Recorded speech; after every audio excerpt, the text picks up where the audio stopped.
and then more and more on Team Daytime winning, Team Sunshine.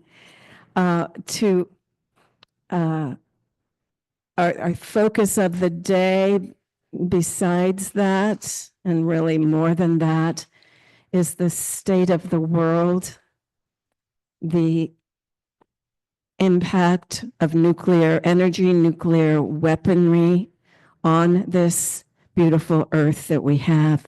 So thinking of that, thinking of all the countries of the earth, let's sing this beautiful song.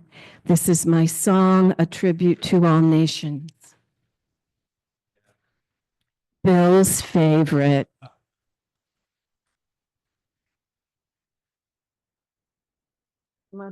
This is blocking the TV.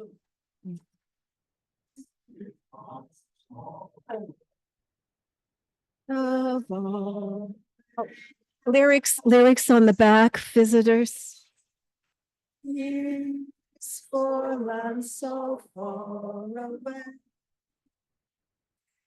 This is my home, our country where my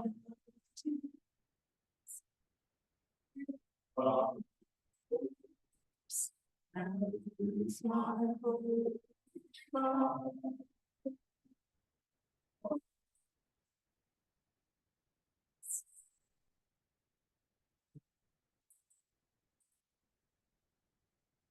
With hopes and dreams as true and calm as mine.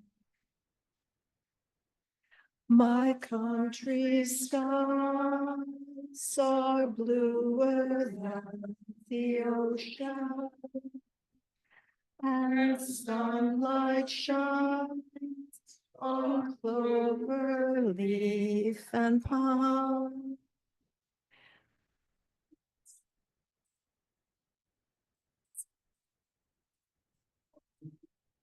And clover.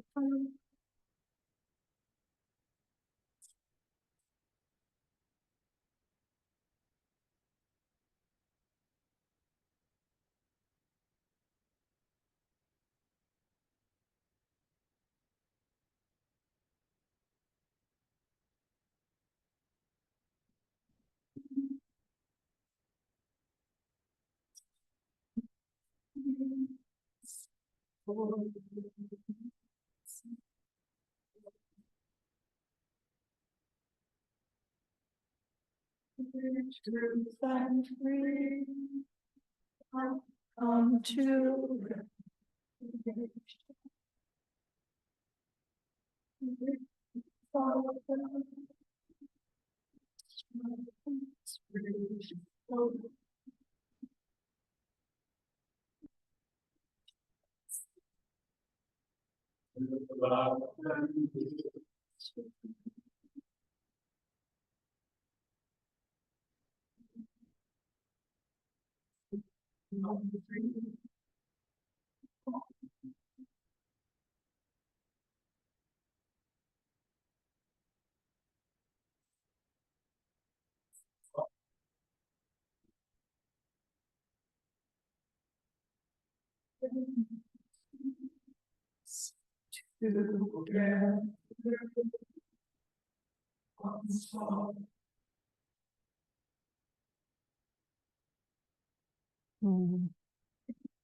Beautiful.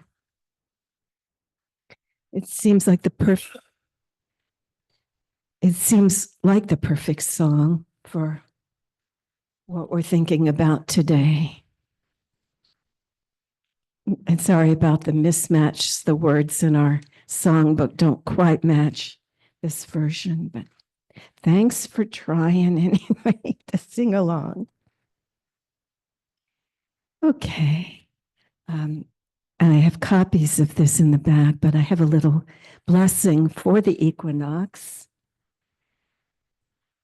So, in honor of this beautiful world, let us awaken from the quiet beauty and sacred stillness of winter giving thanks for the solitude and reflection her season has provided. Let us emerge from the protection of our solitary cocoons, readying ourselves for the miraculous moment when our newly unfolded wings take flight away from the harsh, unforgiving chill of separation. Let us turn our faces to the warmth of a new sun dawning on the horizon, a new day offering the promise of hope, change, renewal, and rebirth for all living things. Let us gather together right here as one human family, mindfully planting our new seeds of patience, tolerance, and understanding in the rich and fertile soil of compassion, love, and forgiveness. And finally, there's much more. I welcome you to take a copy from back there, but it ends with, let us make the necessary changes within our own hearts and minds that allow us to rise above the pitfalls of the past and step into this season of new beginnings, cultivating a world of harmony, fellowship, peace, and prosperity for all living things. Amen. Okay, we have a couple of visitors, but so I'll just tell you that we have words that we live by that are on the wall, and that's called our Pebble Credo. So please join me, folks, and with a full heart, saying those words together. We live a life by love transformed, by spirit empowered, by creative imagination guided, in peace with all. May it be so. And now Barbara will give a land acknowledgement.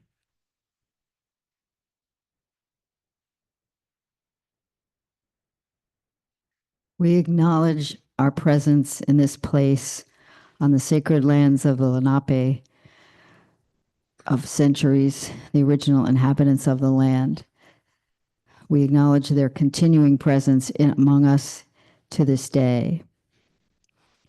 I'll take this opportunity to announce that First Peoples Alliance in 2 weeks will present a celebration with Chief Blue Jay, who visited us several months ago, will speak, Joanne Wolke and Dar Shabazz giving a blessing, followed by Peace Soup Sunday, April 6th.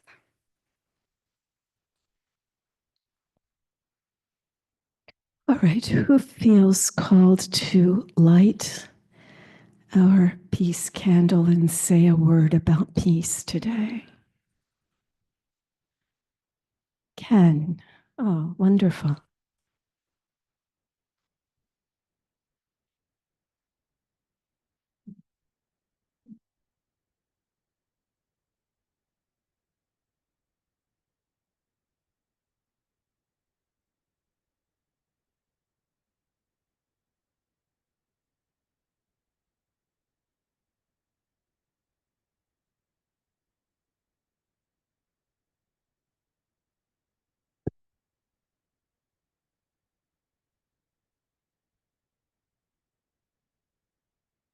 It never ceases to amaze me how so many humans think that freedom and peace comes from the end of a gun.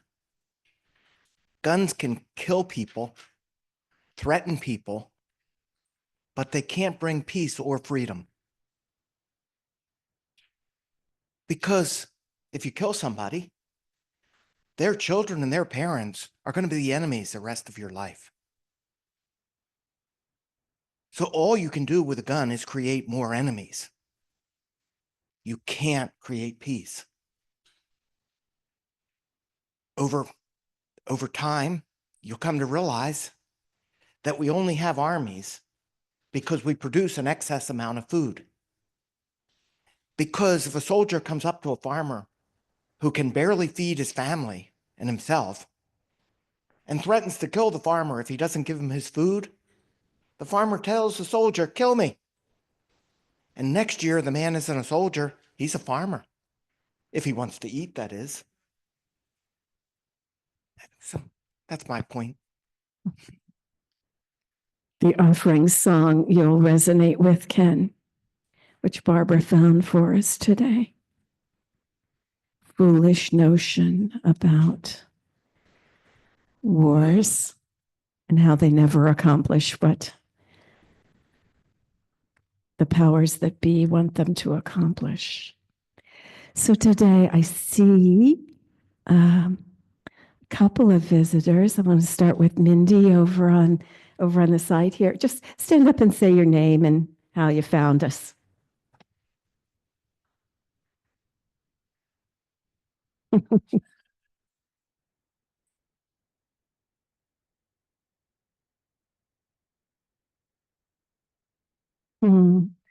Welcome, welcome. And I did tell her that we have the 9 o'clock meditation in the Yellow Barn on Sundays and at Tuesday evenings at, somebody tell me, 6:15 on Tuesday evenings, also the Yellow Barn. Okay, welcome, Mindy. And you're not exactly a stranger, but go ahead, Doug. George, this is Sach, and here from living in Kansas City now. So if no one else takes that, let everybody else have a chance to get Jersey. But I do need an Eagles jersey in Kansas City. Yes, take it. Represent us well. Oh, but I always enjoy coming here when I visit the various places and coming with my mom and seeing all the all the open, loving faces here. So thank you for having me. Good to have you back. I'm not sure if am I too close to this thing or? Okay. All right, so I think that's our visitors. How about Zoom? Anybody on there? Carol, hi Carol. She does get the award for most persistent and faithful Zoom attendee. Hello, I'm here. What about announcements? Barbara mentioned April 6th. We'll be speaking about Indian topics, First Peoples topics with 2 guests and have Peace Soup right after that. April 6th, Pam?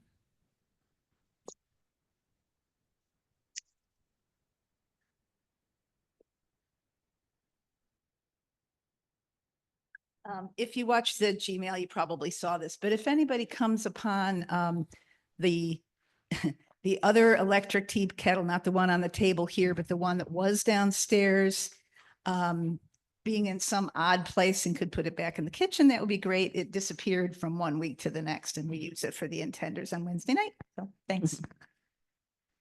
It's funny sharing a kitchen. You just kind of can't keep track of things too well. But that's Pam's second. Isn't that the second one that's gone missing? This is God telling the intenders, give up the tea and just go to coffee.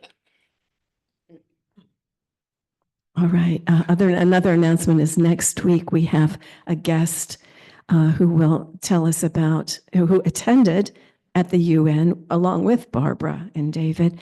Maybe different sessions, I'm not sure, but attended a UN gathering about the status of women worldwide. So she'll be telling us about that. That's next. Yeah, I was going to ask you if that's the same person because she signed her name Ruth Ann Wood. So, but did she used to be Ruth Dilly? Okay. Okay. Wonderful. So someone you know from the past. Other announcements at all? Anybody? How about birthdays last week or the coming? Who's? Oh my gosh. Wow, 123. And she was born 323. And what was her name? Mildred. Name from 123 years ago, right? It's interesting, isn't it, how the names of 100 years ago, they just don't exist anymore, you know?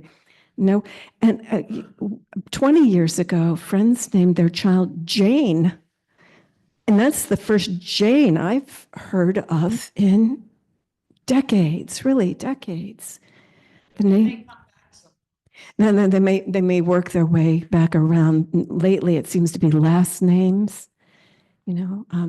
So in Remington, I've got a Remington in our family and a Watson. So, and you go, oh, that's a great name. What were you thinking? No. Anyway, okay. So happy birthday, Mildred, wherever your spirit may be, right?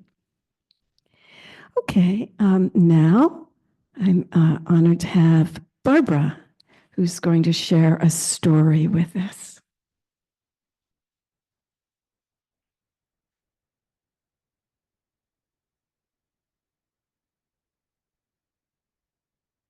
Well, my mother, who is a character in the story, her birthday was the 21st, so Thursday, and she would have been 109, young. So when I spoke at her memorial, and she was 95 when she passed away in 2011, I said my mother was a righteous woman. Her name was Gretchen Spangenberg Atkinson. So there's a settler legacy from the 1600s, and she was conservative to the core. So that's her profile. And then the other character is April, which was one of my youth nicknames. There's some scientific vagueness in here, but it's a little reminiscent or a little predictive of some things that are going on today. Landing. Gretchen and April decided to become the first women on the moon. They had the idea in the Smithsonian Air and Space Museum after touring the Skylab model, twin to the one that would play American roulette with the Earth a year later. Halfway through the spotlit exhibits of U.S. Apollo space missions, Gretchen confessed to her daughter, "You know, I've dreamed since I was a girl of going to the moon." April was astonished. Although her own ambitions had been more towards the planets, she'd had no idea they were inherited.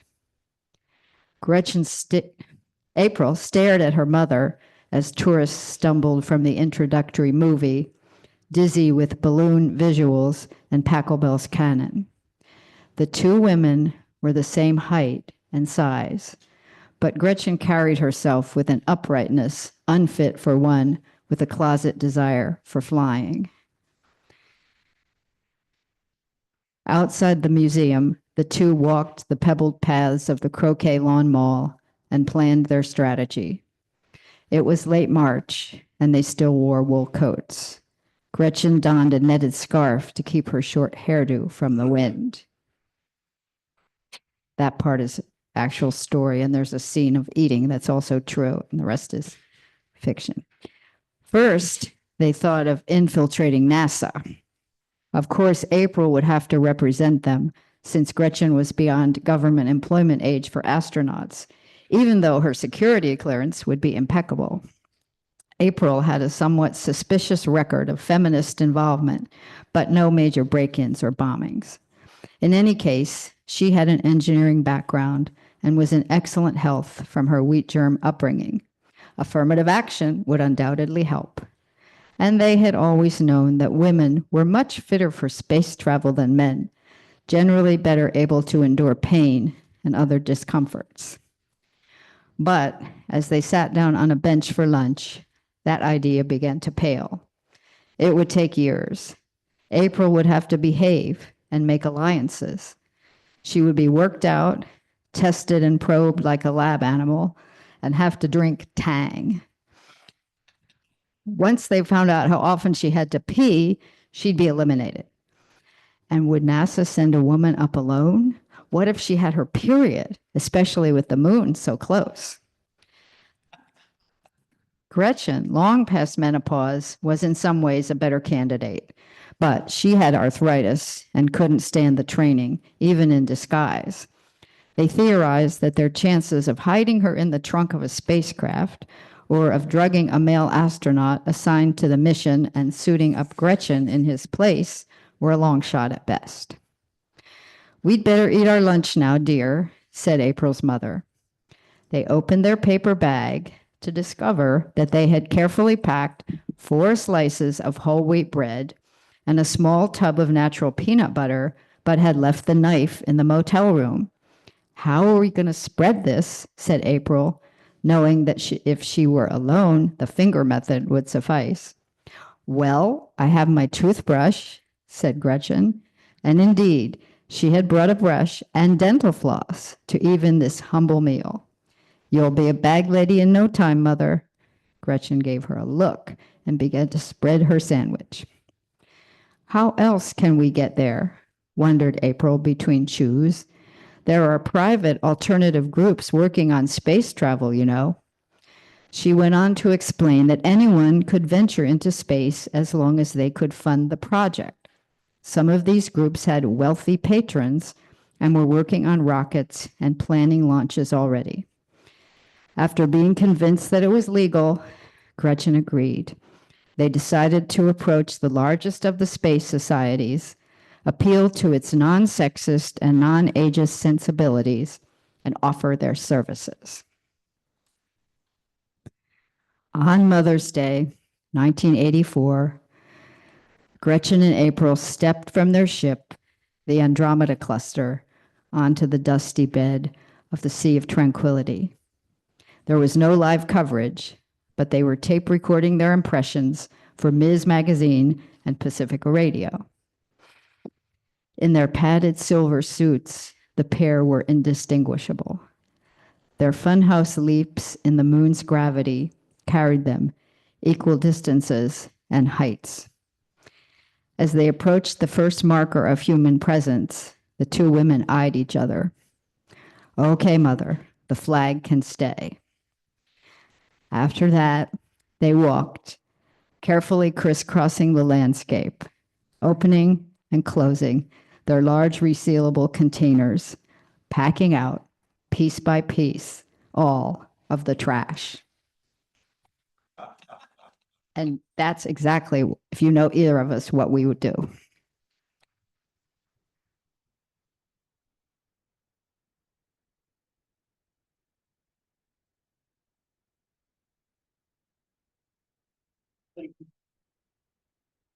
Lovely. And did you notice her T-shirt? National Air and Space Museum. Thanks, Barbara. This was, by the way, this still is Women's History Month, so in case you're wondering about all the different themes that we have. Hi, Joanne. All right. We are going to slip by the prayers this week because we have such a busy day. So let's just remember right now all of those that we love, all of those that we're concerned about. And just a new entry. Annie Marins has a grandson who's struggling. Send him love. Joshua, send love to this young man. And the little baby I told you about that was going to have heart surgery has had it and is fine in his home. So wanted to let you know that. Everything's still good at your house, Robin. Yeah, waiting for another granddaughter. So hold the people you care about in your heart. You know who they are. God knows who they are. And we'll remember them again next week. All right, we'll have the offering and then turn to our very interesting day with two wonderful speakers, David and Bill. So I'll pass the baskets and we'll listen to a song. Can you listen to these lyrics? And they're on the back of your program also.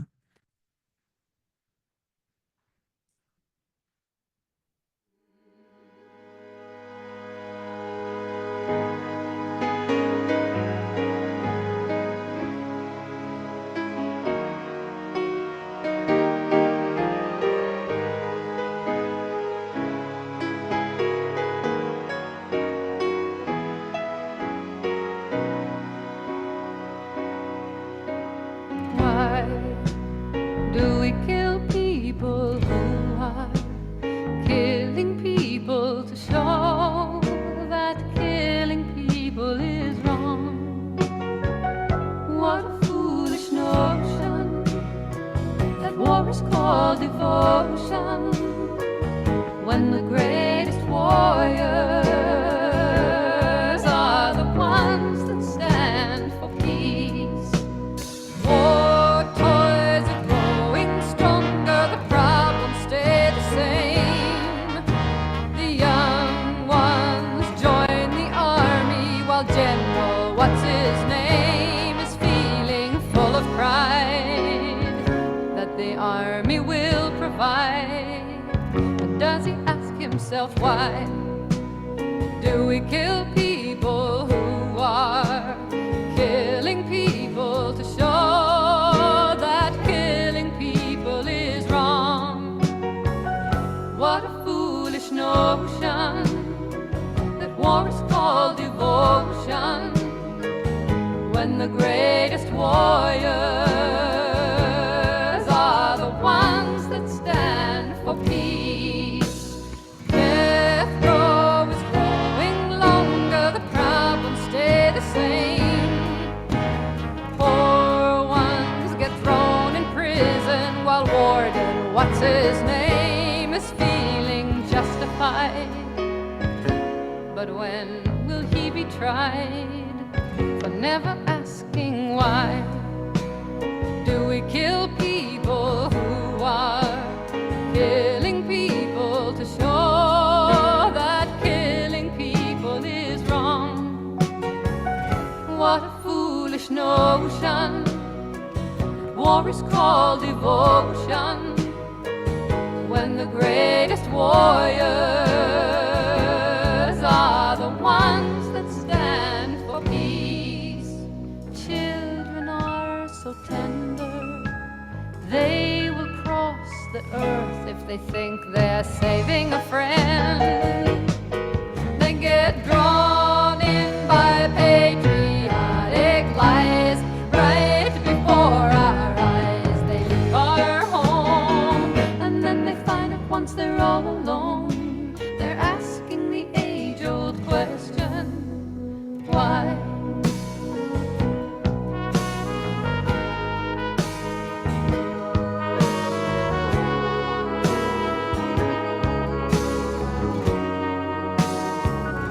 What a foolish notion that war is called devotion when the greatest warriors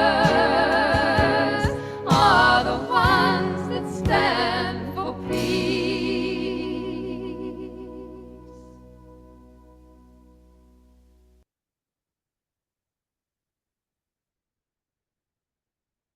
I guess we can keep hoping, right? Thank you. Thank you for that message from that song. Barbara found that song. Thank you all for your gifts. We promise to use them well.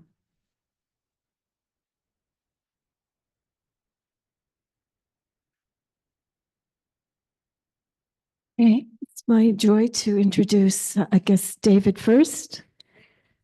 I guess so, because Bill got cold feet. You know, Bill is a shy guy, Bill Metler, and you know, They both had to pee. Okay. All right. That's all right. So without further ado, I introduce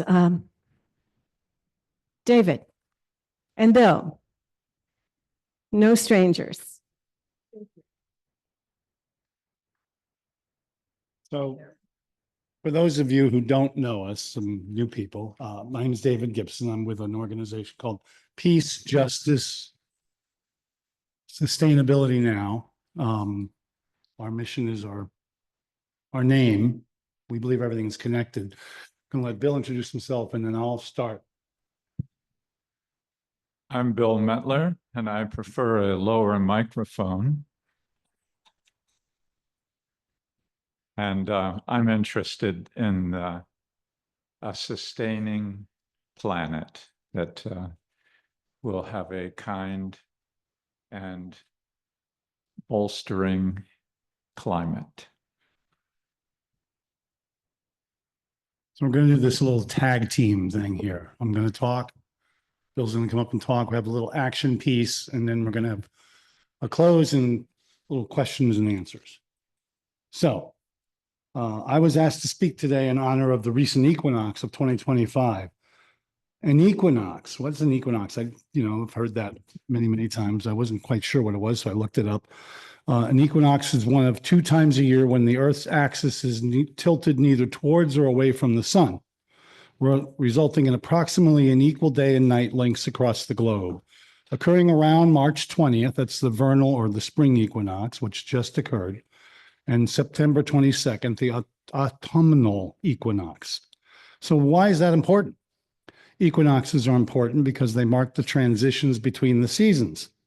They are used as a reference point for astronomical measurements. Since ancient times, for peoples all around the planet, the spring equinox heralded in a time of renewal. Spring has arrived. Peoples of the past and still today celebrate this time as a receding of the darkness and a return of the light. In agricultural societies, the spring equinox is the start of the planting season. It signifies a time of growth and life itself.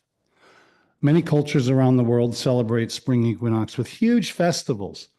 The Persian New Year, for example, Nowruz, I hope I pronounced that correctly, is recognized on the vernal equinox. It's been celebrated for roughly 3,000 years in regions including the Balkans, the Black Sea Basin, the Caucasus, Central Asia, and the Middle East. There are other similar festivals and celebrations in many lands by many different peoples. The symbolism is at the very heart of who we are. Another reason it is important, especially in modern times, as many of us are disconnected from nature, is that it serves as a reminder of our connectedness to things, to nature and the foods that feed us, the air that sustains us, to the land, to the weather, to each other. It serves as a reminder of our connection to the very earth itself, a planet that we call home. There is no other, so far as we know, where we can live and exist. Earth is our oasis in space, where the air is free and the breathing is easy. To thrive, we must protect it. And as we all know, our species has abused our planet. If we do not take good care of it, we may perish by our own hand. Right now, we are facing 2 existential threats to our planet and our very existence. And we must be aware of these and how they are connected if we are to begin to heal the wounds and prevent the unthinkable.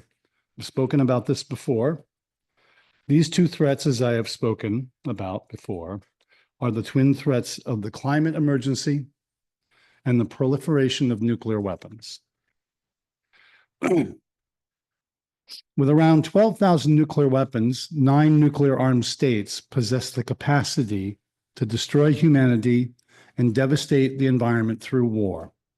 Climate change threatens all life, and responding to it involves shifting priorities and resources away from militaries and war toward just and sustainable peace. Excuse me. So first, let's talk about nuclear weapons. Then I'm going to ask Bill to come up and he'll talk about the climate emergency. Then after we have both hopefully scared the living daylights out of you, we are going to invite you to take some action that may help us reverse the state we are in and move us away from the looming threat and towards more sustainable places. So, nuclear weapons. I'll start by reading an excerpt from a new book. You may have heard of it. It's called Nuclear War as Scenario. It's by Ann Jacobson, published by Torva Press. It's available now. And it's the latest pick for the New Scientist Book Club, just so it's well regarded by scientists. So here's the excerpt. A 1 megaton thermonuclear weapon detonated, a 1 megaton thermonuclear weapon detonation begins with a flash of light and heat so tremendous it is impossible for the human mind to comprehend. 180 million degrees Fahrenheit is 4 or 5 times hotter than the temperature that occurs at the center of the Earth's sun. One megaton thermonuclear bomb we're talking about. In the first fraction of a millisecond after the thermonuclear bomb strikes the Pentagon outside Washington, D.C., there is light. Soft X-ray light with a very short wavelength. The light superheats the surrounding air to millions of degrees, creating a massive fireball that expands at millions of miles per hour. Within a few seconds, this fireball increases to the diameter of a little more than a mile, 5,700 feet across.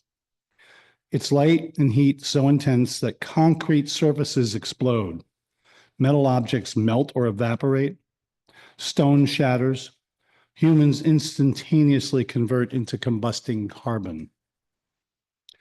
The 5-story, 5-sided structure of the Pentagon and everything inside its 6.5 million square feet of office space explodes into superheated dust from the initial flash of light and heat, all the walls shattering with the near simultaneous arrival of the shock wave, all 27,000 employees perishing instantly.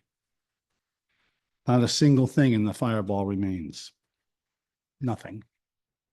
Ground zero is zeroed. It has been 3 seconds since the initial blast. 3 seconds. There was a baseball game going on 2.5 miles due west at Nationals Park. The clothes on a majority of the 35,000 people watching the game catch on fire. Those who don't quickly burn to death suffer intense third-degree burns. Their bodies get stripped of the outer layer of skin, exposing bloody dermis underneath. Third-degree burns require immediate specialized care and often limb amputation to prevent death. Here inside Nationals Park, there might be a few thousand people who somehow survive initially. They were inside buying food or using the bathrooms indoors. People who now desperately need a bed at a burn center. But there are only 10 specialized burn beds in the entire Washington metropolitan area. At the MedStar Washington Hospital's burn center in central DC, and because this facility is about 5 miles northeast of the Pentagon, it no longer functions, if it even exists. At the Johns Hopkins Burn Center, 45 miles northeast in Baltimore, there are less than 20 specialized burn beds, but they are all about to become filled. In a total, there are only around 2,000 specialized burn unit beds in all 50 states at any given time. Within seconds, thermal radiation from this 1 megaton nuclear bomb attack on the Pentagon has deeply burned the skin on roughly 1 million more people, 90% of whom will die. Defense scientists and academics alike have spent decades doing this math. Most won't make it more than a few steps from where they happen to be standing when the bomb detonates. That they become what civil defense experts referred to in the 1950s when these gruesome calculations first came to be as dead when found. Humans created nuclear weapons in the 20th century to save the world from evil, and now in the 21st century, the nuclear weapon is about to destroy the world and burn it all down. That's from the book. Let me remind you once again that anything is possible. I've spoken here before about how action is an antidote to fear, If we go along accepting our fate, then we will most certainly face oblivion. But our best chance is to act and to encourage others to act.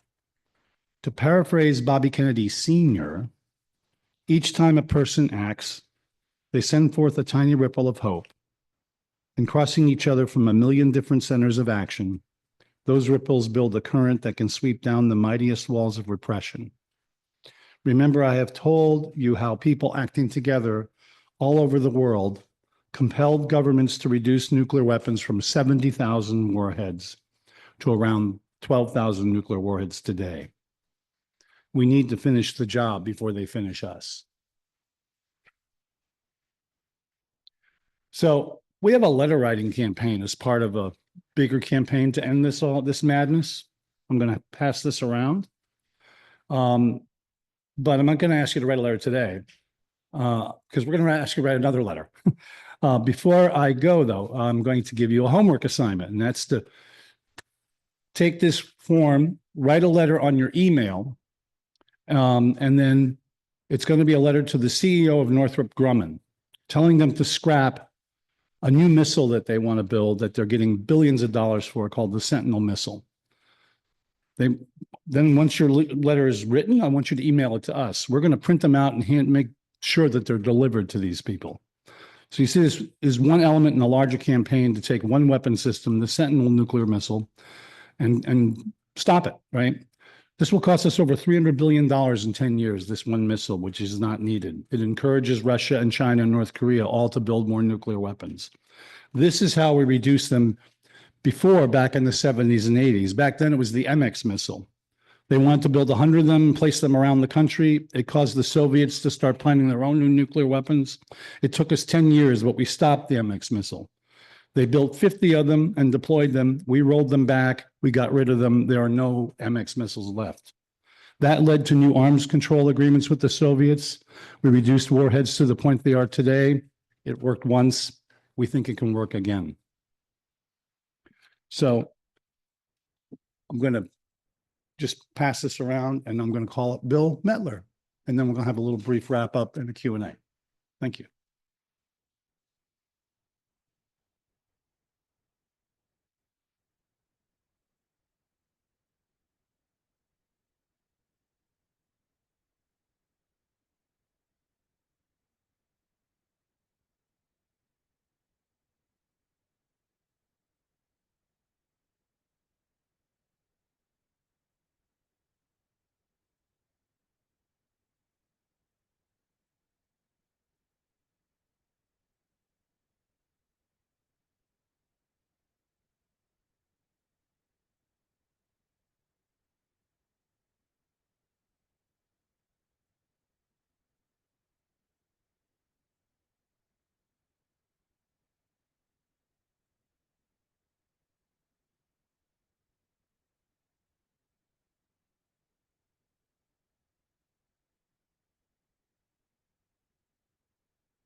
If you come across a car that is idling in a parking lot, you can look at the exhaust pipe, and there might be a little smoke coming out of the exhaust pipe, but you don't see the carbon dioxide.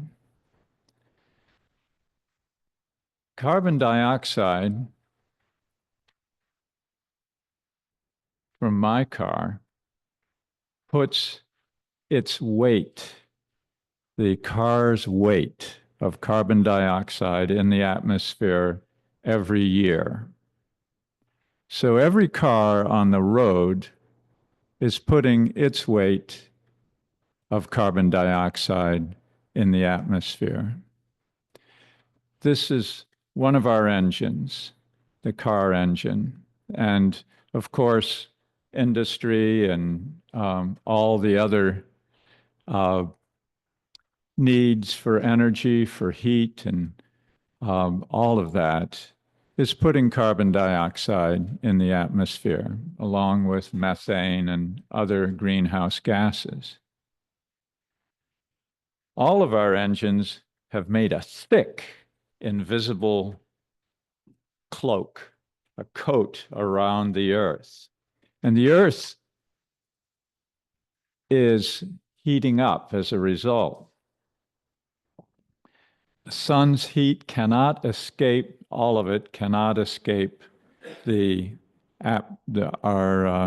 surface of the Earth, and our planet becomes a hothouse, feeding the storms, the fires, the floods, famine, and war.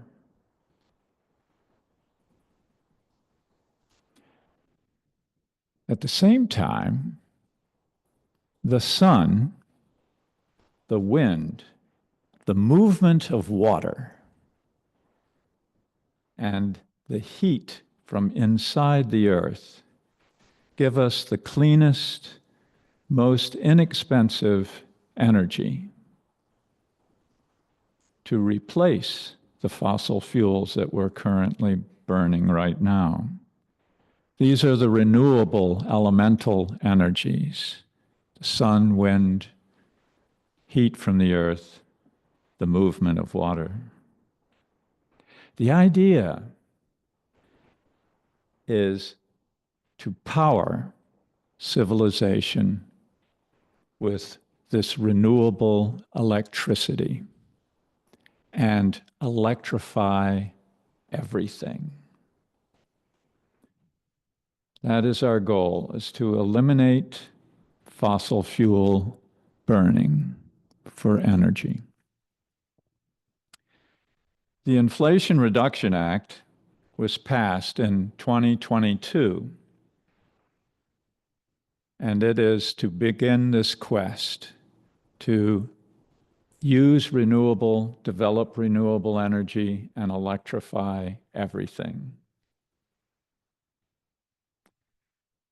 In this IRA, the Inflation Reduction Act, there are rebates for appliances and electric services, and there are tax credits that make electric appliances and services accessible to everyone.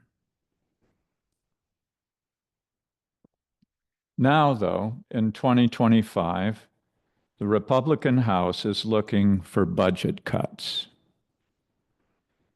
Some Republicans, however, see that their constituents are helped by the IRA, by the Inflation Reduction Act, these rebates and tax credits.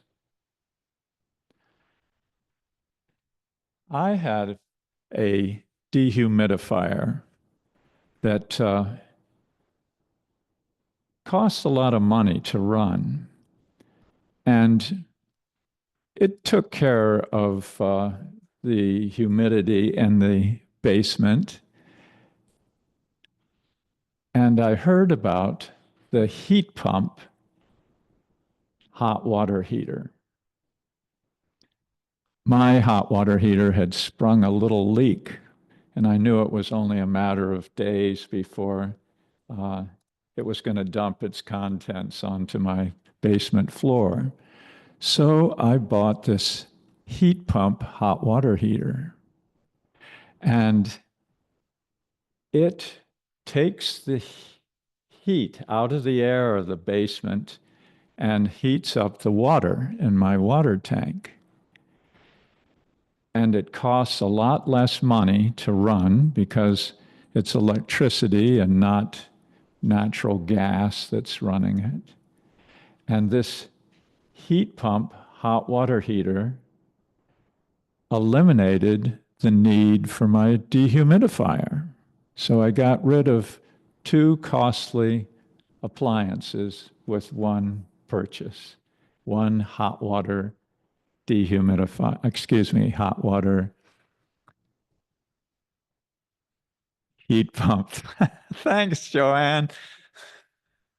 So it's a wonderful thing. These new appliances that are electric, and the drive in the country to open up these vast fields of solar and wind energy are on the books, and they are beginning to be developed. So it's our mission today to write a plea to our member of Congress. How many people here have a Democrat for a member of Congress? Raise your hands. 1, 2, 3, 4. And how many? 5. How many people have a Republican for members of Congress? Okay, 1, 2, 3, 4, 5, 6, 7, 8, 9, 10. That's right, House member. All right.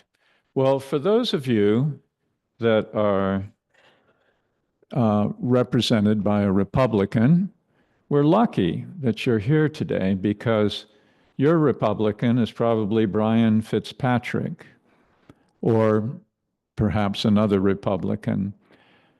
Brian Fitzpatrick sits on the Ways and Means Committee. They're getting ready to decide the fate of the Inflation Reduction Act. Will they hack it up and trash it? Or will they snip here and there, take some things out and leave most of it in place? Waiting for you over on this table is a piece of paper that suggests the letter that you can write to your congressperson. There's also some pencils over there, and there's this collection of notes or pieces of paper that have designs on them that you can use to make the note. I have had this chest of drawers in my office for the last 40 years that I've lived in my house. And every time a card came in that I thought was cool, that I'd write someone a note on it someday, it went into this chest of drawers. And I pillaged it last night, and I brought 50 different possibilities here for you to write on. They range from children's art to watercolor samples and Christmas cards that have been pirated. And so you get to go over to this table and select the card that you're going to write on. Forget the envelopes for right now, but just select a card that suits your fancy. Pick up a pencil, and if your Republican congressman is who you're going to write to, pick up a paper that looks like this with writing on it. Those of us who have Democratic members of Congress or House members, I'll put our paper over here on the piano. So, Democrats, pick up this paper. Everybody goes over there to that table and grabs a note to write on and a pencil and return to your seat, and we'll write our congressperson. Sure.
Do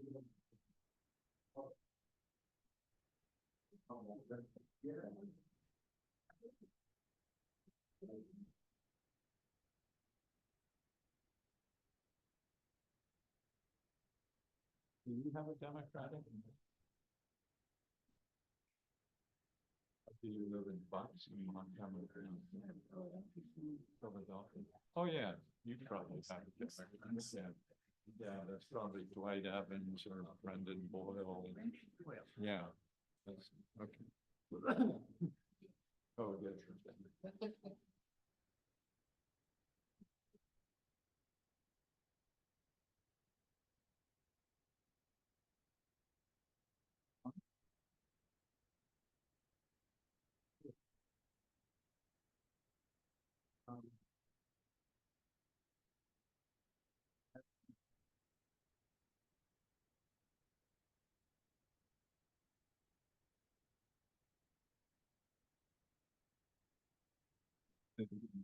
Uh,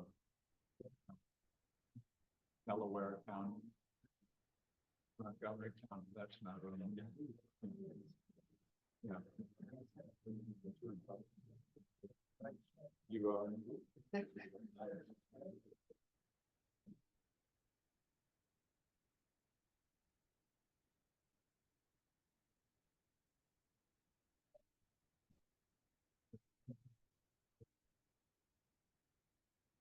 You have, that's in Montgomery County. Right. So your one is Madeline Dean. Okay, she's basically, she's a House member. She's Democrat, and she basically represents all of Montgomery County and some of Berks. So I like your selection. Should I be there? Yeah. Put this back. You should tell them they should. Yeah. Fill out the envelope. Okay. Yeah. Hmm? It's a great question.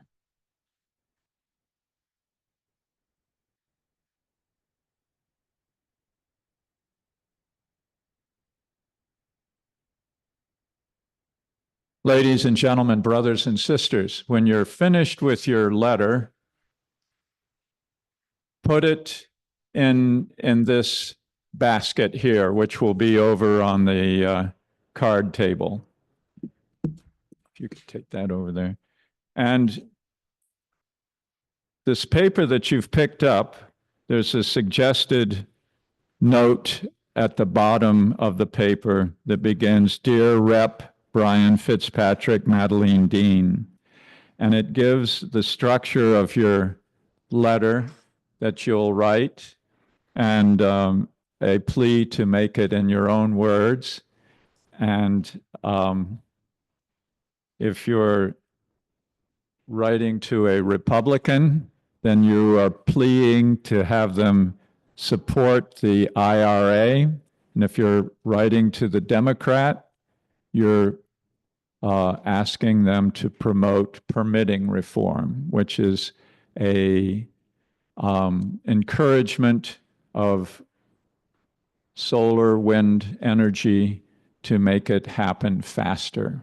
Permitting reform helps transmission lines bring the new renewable energy on the scene. So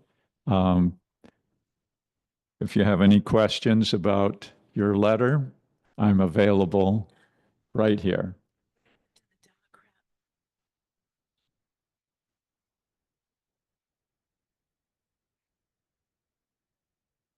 There you go.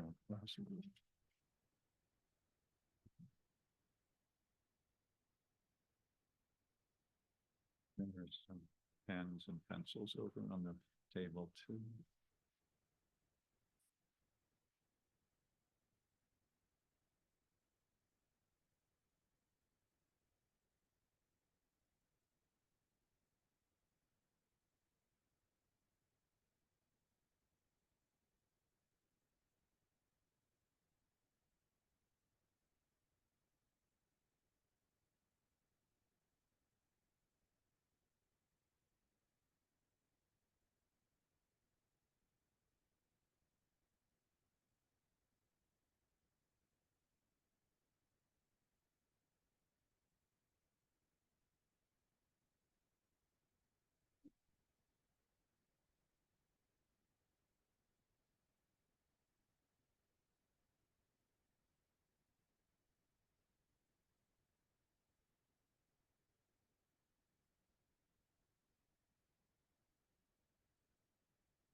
Yes.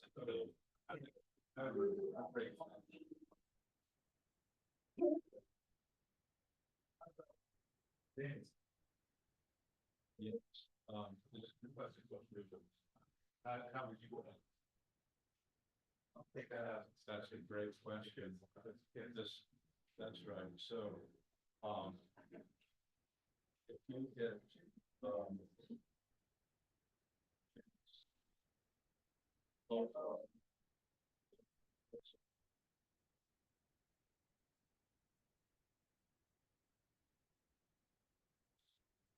that way, that is much.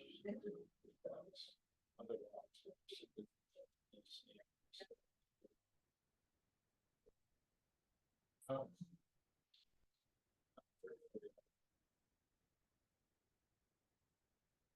That's. Okay.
So we just address and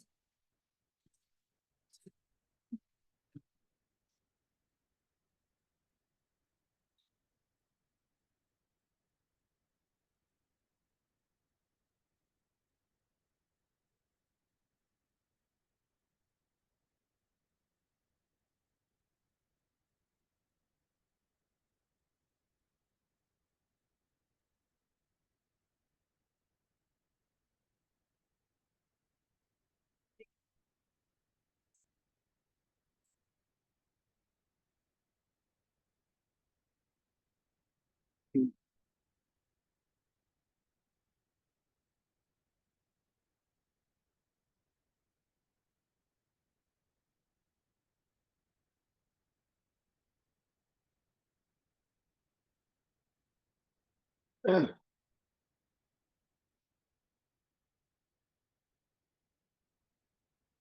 we're going to begin again in another couple of minutes.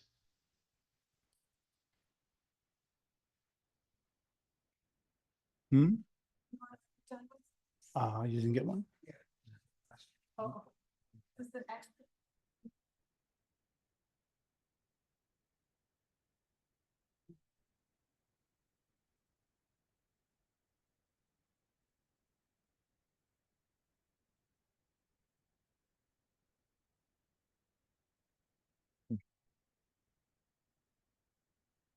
So brothers and sisters, as soon as you have finished your letter, put it in the basket over there, whether it's for Republicans or Democrats, they all go in that basket. And the beauty part is that our democracy is alive, that the representatives in Congress are getting so many emails and phone calls that this letter writing campaign is to get attention by delivering a more in person to the district offices. And that way it's a kind of a homespun touch, and we get our message through. So it's really encouraging that there is that much activity in the citizenry to try to get our government to respond correctly to the problems around us. So thank you one and all for your participation in this, and I really appreciate it. And your letters will be personally delivered to the district offices of these representatives. Yes, Rosalind.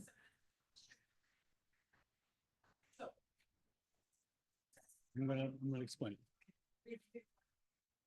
So as far as the handouts that I gave for the weapons, the nuclear weapons letter to the CEO of Northrop, it's a homework assignment. You take that form home, that handout home, read it over, get on your computer, write an email letter to the Northrop CEO, and then you email it to us.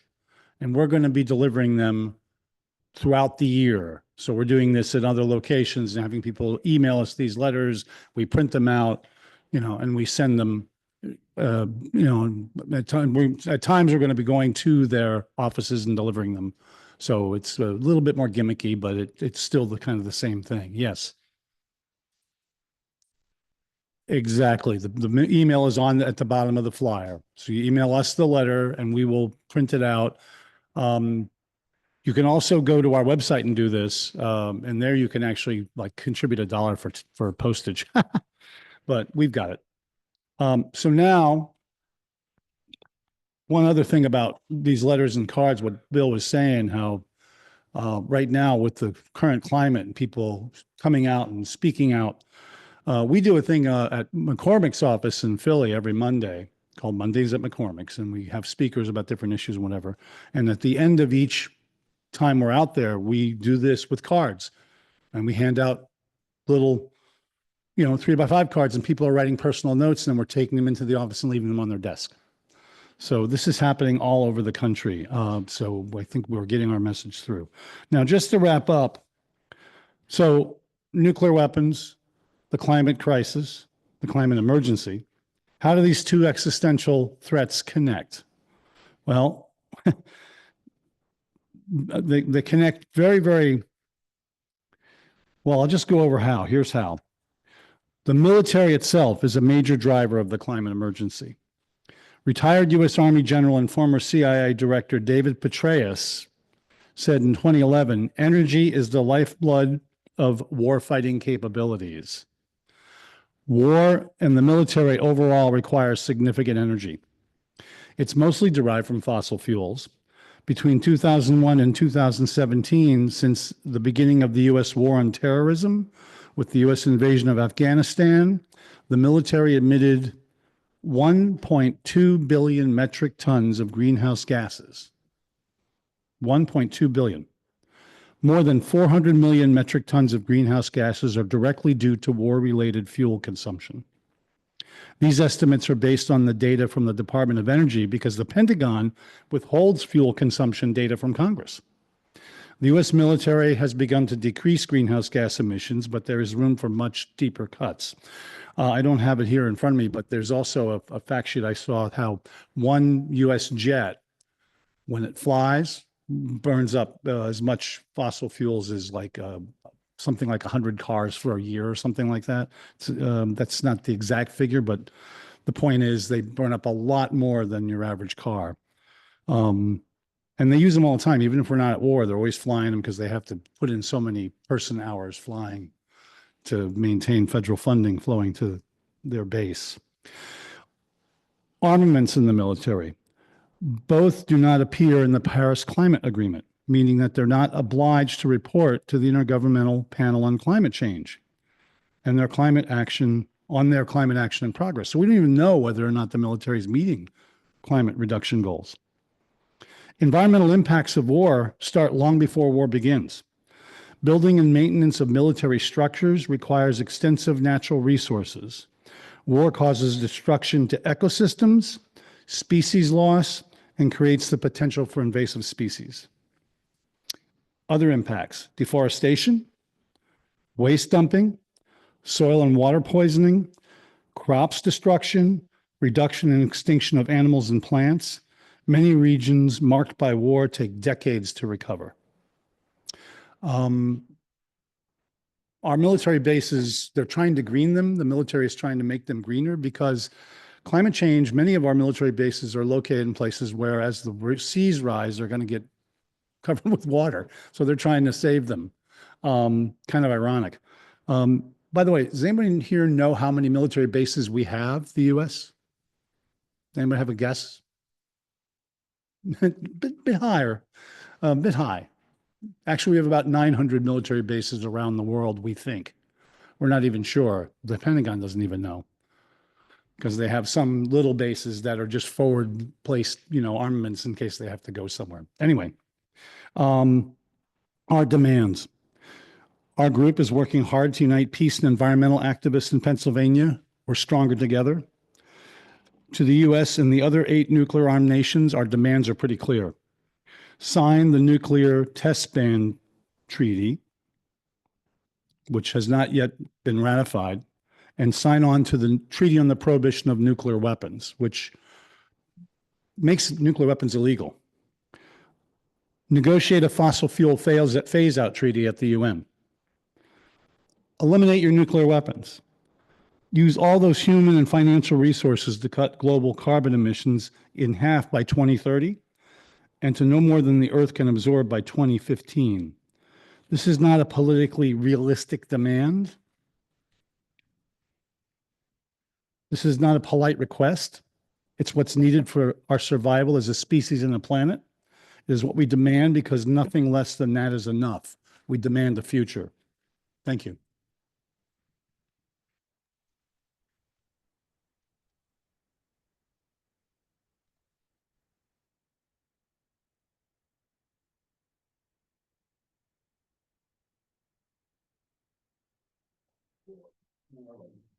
We're part of a coalition called the Warheads to Windmills Coalition. Review that just real quick. What, you got two seconds?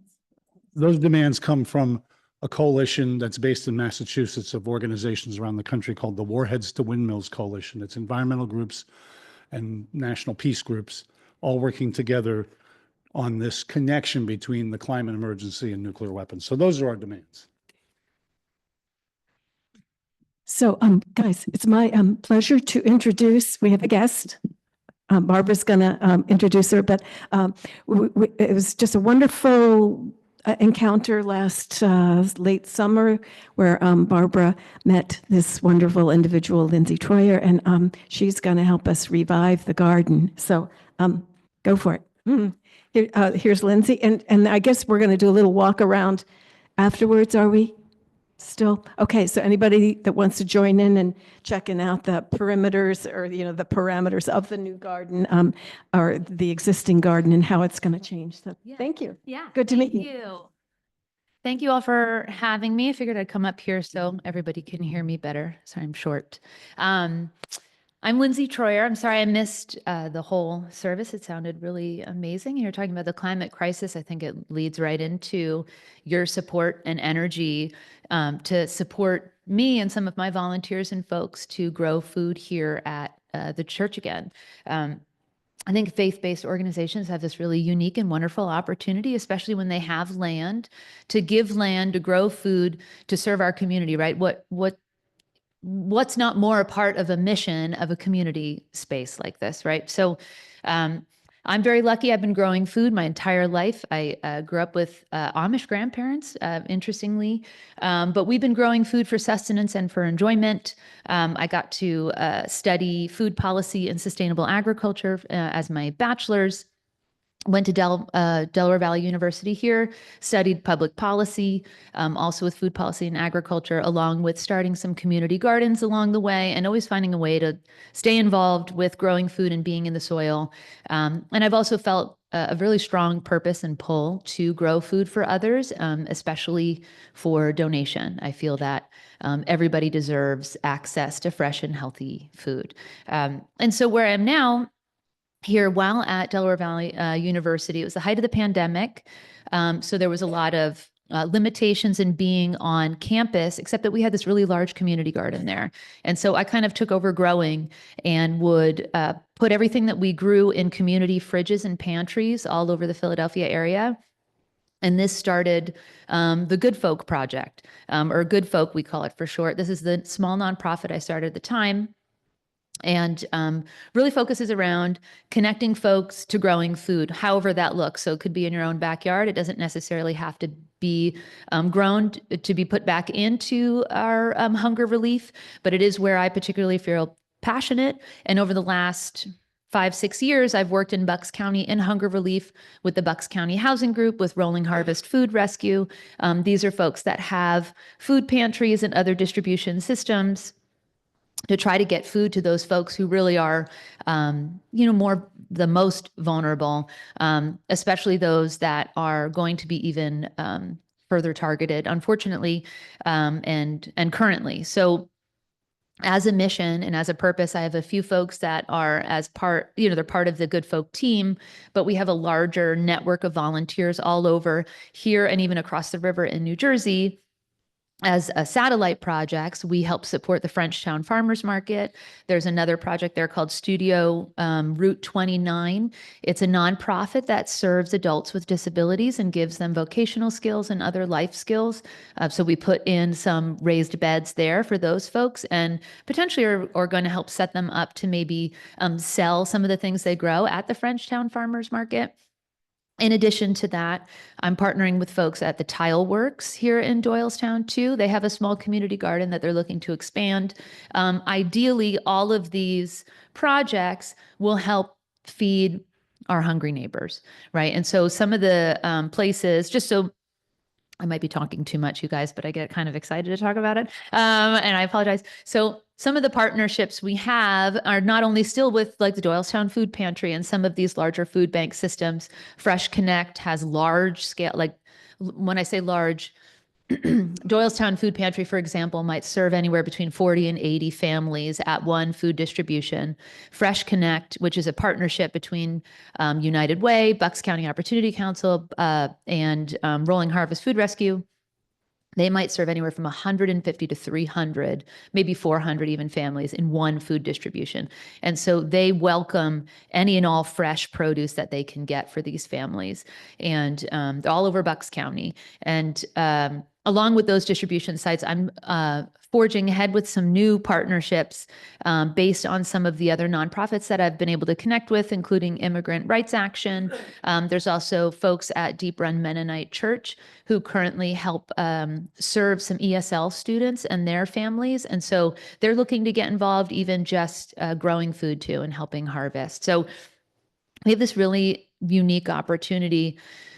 Of the times, it's in the zeitgeist. I think folks are looking for ways to get more involved in their community and serve their community members. Again, especially those who might be more or most vulnerable. It feels like you folks are a group that is in tune with that. So I really appreciate you lending your support and your experiences, especially those that have been involved in the community garden here before. And so we're really looking forward to growing food here again with you folks. Obviously welcome any and all volunteerism whenever folks are, interested in being involved. I think there's opportunity to maybe prepare some meals for some of these folks that we'd like to be the recipients of our fresh food. But I didn't really plan. I just kept going. I apologize. I don't have any questions for me or any thoughts, or we can talk as we're walking around the garden. But we have a website, goodfolkproject.org. You can see some of the things we're working on currently. There's ways to get involved and contact me. There's a newsletter you can sign up for. So we'll keep you, you folks can just walk right out and see what we're up to, but you can see maybe some of the other things that we're doing in the community. If you want to join us, we have fundraisers and maybe some cool educational events that, very family friendly, anybody can come to. I think, Barbara, do you think, is there anything else I should cover? Barbara's so wonderful. Oh my gosh, fielding so many questions, so much communication. Thanks to her really for connecting me to you guys and being able to do this. Yeah. Oh, thank you. Thanks to Barbara. Thank you. That's very nice. Sorry. We have a similar talking style, so we kindred spirits. So you did say that Good Folk is doing the work, but you welcome volunteers. Mhm. And I think that's it. Yeah. So this should be very low impact. We'll have a couple regular volunteers probably. I'll have a sign up so folks can sign up to help water and weed, right? The kind of the doldrummy parts of maybe running, growing food. And then hoping to connect, with community members if you want to come. Good. Well, Barbara, yeah. Oh, sure. Yeah. Yeah, I want to talk about a happening at Pebble, typical Pebble. And when we would start working on the garden area down at the bottom, Mm-hmm. we look just about like this. some hand tools and piles of this or that nutrient. Anyways, I wanted to comment on one thing that happened to those, not now, but maybe 10 years ago or something, rather, when we were running this thing. Just about this time, equinox, when we just start getting all the tools out and we start making ourselves a garden out of that pile. And we would hear it was more than a 350 cc bike, motorbike. And this little old lady would come down the hill from our parking lot down to where we were working, and hair totally white, really a neat person, a very helpful person. And even though there was nothing going on that seemed could be finished, she came down and she would surveil what was happening, and she would, get a few odds and ends here and there and put them together. And one of the things that I always wondered about them is they usually used a layer of newspaper in building the ground into that. And she would just do this for 1 or 2 Sundays, and then she would disappear off on the road on her bike. That's amazing. I hope she joins us. It was again. amazing results. That sounds great. Oh, thank you. We Yeah, can- let's talk more too about your experiences in the past too with the I hope we can garden. find her again. And I Yeah. just wanted to thank Andy Wright, Mike Sturgeon, and Gretchen Aldebeff for their valiant decades of work on the garden. Yeah, it's an honor to pick it back up again, honestly. And, if there are ever material, like I'm going to request or I'm going to solicit some compost donations and soil donations from a couple landscape companies. I'm currently fundraising right now to cover the costs of some of the things we'll need. But if you folks ever have any connections or folks in the community that want to contribute to the garden efforts, that would be great. Let's all connect. And yeah, I think there's some nice opportunity for that. Sure. So there's goodfolkproject@gmail.com. That's on the website. I'm lindsay.troyer@gmail.com. So my first and last name. And I can give you my phone numbers too, if need be, but yeah, feel free to reach out to me either way. I get all that. And her name is in the program. Yeah, to spell it LINDSAY.TROYER. Okay. All right. Yeah. Thank you all. Thanks.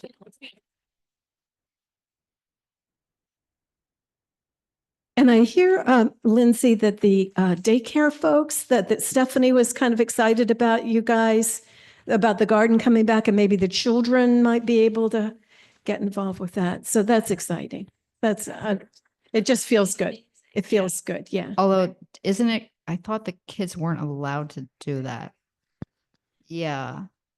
They could walk. Oh, I don't know. I've had other children like. Oh, yeah. My kids go to a daycare where they have a garden thing going on. Yeah. Limited. I Yeah. won't give them the rotors. Yeah. Well, I think Oh, the chainsaw. We won't let them handle the chainsaw. Okay, we don't have a closing song. Okay. Okay, Stephanie will know what the parameters should yeah, be. we'll meet. All right. Lindsay lives in Doylestown, so she's very close if there's any Yeah. emergencies. Okay, great. Everybody, thank you. Thank you for the guests today. David and Bill, thank you for your message. You have your homework. Do you have questions about the homework that we're doing for David's part? About the weapons system? So emails to David. He will be Um, expecting a lot of emails.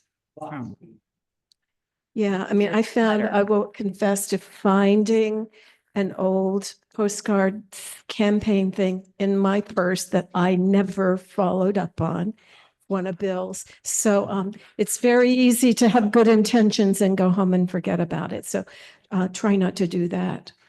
All right, everybody, big love to Can I you. add? Have a good week. It's spring. Let's feel it in our bones and go out and enjoy the longer days.